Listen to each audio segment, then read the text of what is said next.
میں نے ایک دن خواجہ صاحب سے پوچھا کہ عام آدمی اور صوفی میں کیا فرق ہوتا ہے۔ وہ نرم آواز میں بولے کہ صوفی پریشان ہوتا ہے اور نہ ہی حیران۔ میں نے ان سے پوچھا کہ آپ زندگی میں کبھی حیران اور پریشان ہوئے؟ وہ مسکرائے۔ میں اس فیلڈ میں آنے کے بعد صرف ایک بار پریشان ہوا تھا۔ میں انہیں اشتیاق سے دیکھنے لگا۔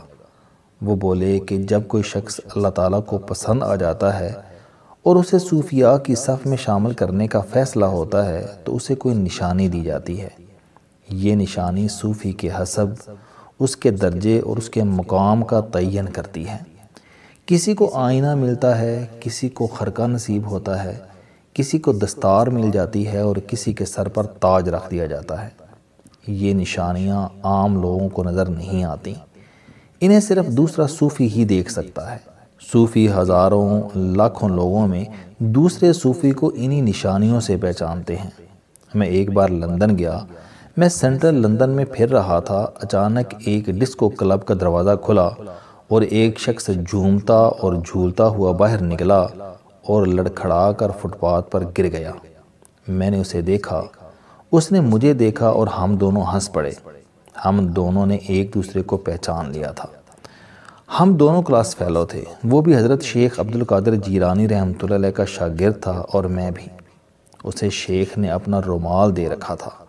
تم غور کرو کہ وہ گورا تھا، لادین تھا، جواری تھا اور شرابی تھا، لیکن اس کے باوجود وہ میرا بھائی اور کلاس فیلو تھا۔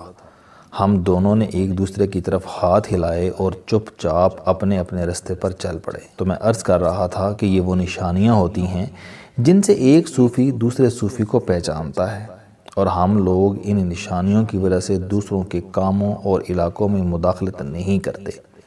وہ رکے اور دوبارہ بولے، ہمیں جب منتخب کیا جاتا ہے تو ہمارے پاس کچھ امانتیں رکھوا دی جاتی ہیں۔ یہ امانتیں ولایت کی نشانی ہوتی ہیں، اور ہم اس وقت تک دنیا سے رخصت نہیں ہوتے جب تک ہم یہ امانتیں حقداروں کو سونپ نہ دیں۔ میرے پاس بزرگوں نے ایک خرقہ خلافت رکھوایا تھا۔ یہ وہی خرقہ تھا جو نور الدین زنگی کو عنایت ہوا تھا اور کبھی محمود غزنوی کو ہندوستان بھجوایا گیا تھا۔ یہ ولایت کی بڑی امانتوں میں سے ایک امانت تھی۔ میں اسے روز حسرت سے دیکھتا تھا اور سوچتا تھا وہ کون خوش نصیب ہوگا جسے یہ نشانی نصیب ہوگی، اور میں ساتھ یہ دعا بھی کرتا تھا، کاش وہ خوش نصیب میں ہوں۔ خواجہ صاحب نے حسرت سے آہ بھری اور دوبارہ گویا ہوئے۔ ایک دن مجھے تہجد کی نماز کے بعد اونگ آ گئی اور میں جائے نماز پر ہی لیٹ گیا۔ مجھے نیند میں 28-30 برس کا ایک نوجوان دکھائی دیا۔ اس کا پتہ سمجھایا گیا اور یہ خرقہ اسے پہنچانے کا حکم دیا گیا۔ وہ نوجوان واہ کینٹ میں رہتا تھا۔ میں نے امانت کی پوٹلی اٹھائی اور واہ کی بس میں سوار ہو گیا۔ وہ پوش علاقے میں رہتا تھا۔ میں مختلف لوگوں سے ایڈریس پوچھتا ہوا اس کے گھر پہنچ گیا۔ میرے سامنے ایک بہت بڑی کوٹھی تھی۔ میں نے گھنٹی کا بٹن دبایا، ایک بوڑھی خاتون گیٹ پر آئی۔ میں نے اس سے زاہد صاحب کا پوچھا تو اس نے شدید نفرت سے میری طرف دیکھا اور پھنکار کر بولی، اب تم آ گئے ہو؟ تم لوگ داڑھی رکھ کر بھی ایسے کام کرتے ہو؟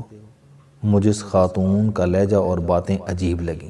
میں نے بڑی لجاجت سے درخواست کی کہ میرے پاس زاہد صاحب کی ایک امانت ہے، میں انہیں یہ سونپے بغیر واپس نہیں جا سکتا، مہربانی فرما کر ان سے میری صرف 1 منٹ ملاقات کرا دیں۔ بوڑھی خاتون کا بلڈ پریشر یکدم بڑھ گیا اور وہ اونچی آواز میں دہائی دینے لگی۔ وہ بدبخت ہوش میں ہوگا تو کسی سے ملے گا نا۔ اور اس کے بعد وہ بوڑھی خاتون آسمان کی طرف دیکھ کر زاہد صاحب کو بد دعائیں دینے لگی۔ وہ بار بار کہتی تھی، اس اولاد سے تو میں بانچ ہی اچھی تھی۔ وہ یہ بھی کہتی تھی کہ یا اللہ تو اسے اٹھا لے یا مجھے اٹھا لے، اس زندگی سے تو دوزخ میں سڑنا اچھا ہے۔ مجھے ساری صورتحال کی سمجھ نہیں آ رہی تھی۔ میں گیٹ کی دہلیز پر کھڑا تھا اور بوڑھی خاتون میرا راستہ روک کر بد دعائیں دے رہی تھی۔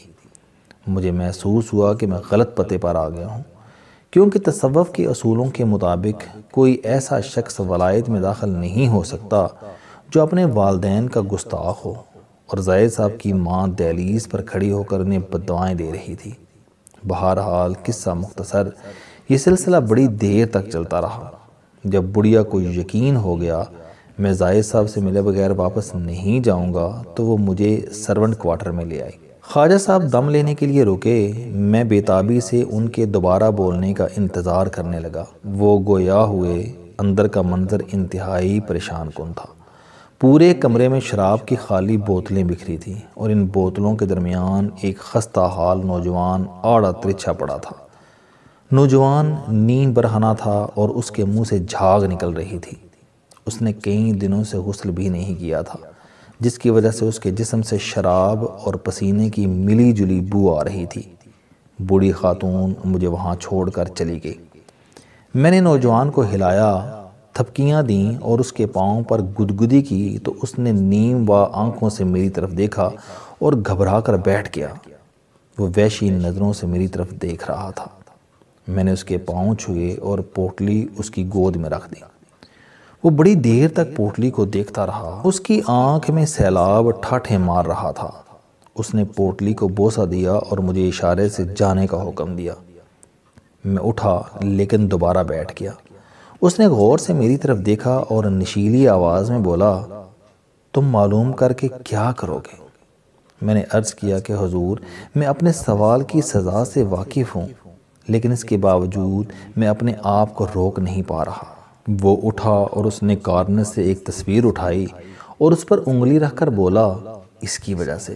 میں تصویر پر جھک گیا۔ تصویر میں ایک بزرگ ویل چیئر پر بیٹھے تھے اور ویل چیئر کے پیچھے دروازے پر ملنے والی بوڑھی خاتون اور زاہد صاحب کھڑے تھے۔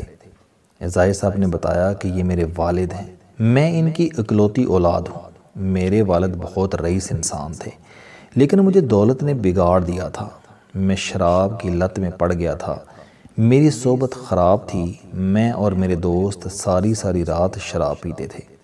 میری خرابی کی وجہ سے والد کو دکھ پہنچا۔ انہیں فالج ہوا اور وہ ویل چیئر تک محدود ہو گئے، جس کے بعد میں ہر اتوار کی صبح اپنے والد کو اپنے ہاتھوں سے نہلاتا تھا۔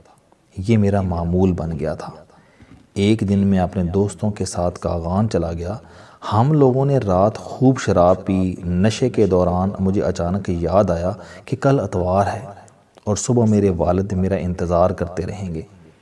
میں فوراً اٹھا۔ میں نے گاڑی نکالی اور واپسی کا اعلان کر دیا۔ میرے دوستوں نے مجھے بہت سمجھایا۔ انہوں نے مجھے بتایا کہ رات بہت اندھیری ہے اور تم نشے میں دھت ہو، تم ڈرائیونگ نہیں کر سکو گے، لیکن میں نے ان کی بات ماننے سے انکار کر دیا۔ میں سارا راستہ اپنے سر پر برف رکھتا اور لیمو چوستا رہا، لیکن میں صبح واپس وہاں پہنچ گیا۔ میرے والد ویل چیئر پر بیٹھ کر میرا انتظار کر رہے تھے۔ میں نے فوراً ٹب میں نیم گرم پانی ڈالا، پانی میں نمک اور لیمو ملایا اور انہیں پانی میں لٹا کر فوم سے ان کا مساج کرنے لگا۔ میرے والد اس دوران مجھے غور سے دیکھتے رہے۔ میری آنکھیں نیند، نشے اور تھکاوٹ سے بوجھل تھیں۔ مجھے جھٹکے لگ رہے تھے، لیکن میں اپنے والد کو غسل دیتا رہا۔ میں نے غسل کے بعد انہیں تولیے سے خشک کیا، ان کے جسم پر پاؤڈر چھڑکا، انہیں صاف ستھرے کپڑے پہنائے اور ان کی ویل چیئر کے ساتھ ٹیک لگا کر سو گیا۔ یہ میری زندگی کی قیمتی ترین نیند تھی۔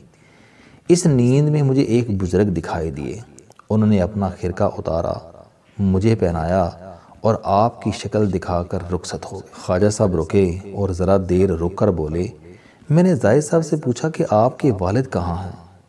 زاہد صاحب نے جواب دیا، وہ اپنے رب کے پاس لوٹ گئے ہیں۔ میں نے ان سے پوچھا، اب آپ کیا کریں گے؟ انہوں نے پوٹلی کی طرف دیکھا اور مسکرا کر بولے، میں اس پوٹلی کے بعد کیا کر سکتا ہوں؟ میرے راستے طے ہو چکے ہیں۔ مجھے شرابیوں کو راہ راست پر لانے کی ڈیوٹی سونپی گئی ہے۔ میں شہر سے نکلوں گا اور شہر گاؤں اپنے جیسے لوگوں کی اصلاح کروں گا۔ خواجہ صاحب رکے اور دوبارہ بولے، میں نے زاہد صاحب سے دعا کی درخواست کی اور اٹھ کر واپس آ گیا۔ خواجہ صاحب خاموش ہو گئے۔ میں نے ان سے پوچھا، زاہد صاحب کے پاس کتنے اختیارات ہیں؟ خواجہ صاحب نے ذرا دیر سوچا اور پھر ٹھہرے لہجے میں بولے، اتنے جتنے 84 ملکوں کے حکمرانوں کے پاس ہیں۔ میں نے حیرت سے عرض کیا، صرف ایک غسل کے بدلے اتنے اختیارات؟ خواجہ صاحب نے کہہ لگایا، جب اللہ دیتا ہے تو وہ سارے خزانوں کے دروازے کھول دیتا ہے۔ میں نے آسمان کی طرف دیکھا اور اٹھ کر واپس آ گیا۔ السلام علیکم دوستو، علم دوستی چینل بنانے کا مقصد موٹیویشنل اور زندگی بدل دینے والی کہانیاں آپ تک پہنچانا ہے۔ مجھے خوشی ہے کہ آپ احباب کو یہ ویڈیوز بہت پسند آ رہی ہیں۔ کوئی بھی شخص جو مایوسیوں میں گھرا ہو یا کوئی بھی شخص جو اپنی زندگی مثبت انداز سے گزارنا چاہتا ہے، اس کے لیے یہ چینل لائف چینجنگ ثابت ہوگا۔ میرا دعویٰ ہے کہ کوئی بھی شخص اگر اس چینل کی ویڈیوز دیکھ اور سن لے گا تو اس کی زندگی بدل جائے گی۔ اگر آپ کو یہ چینل پسند آئے تو اسے سبسکرائب کرنا نہ بھولیں تاکہ ہر نئی آنے والی ویڈیو آپ تک پہنچ سکے۔ اس ویڈیو کو دوسروں تک ضرور پہنچائیں کیونکہ یہ صدقہ جاریہ ہے۔